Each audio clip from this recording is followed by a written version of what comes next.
Okay, so in this portion, we are going to do some drilling of the holes and do countersink of them also.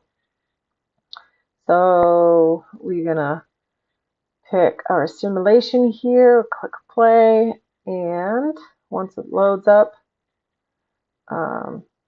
we'll be able to play our simulation. And there's our holes on our parts, as quick as it can be. So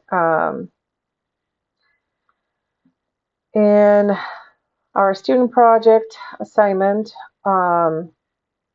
what we did was we learned uh, in this course how to make assemblies. Well, we learned earlier how to make assemblies, but we learned sheet metal. So I created these hinges out of the sheet metal. And then we learned prismatic and kinematic option.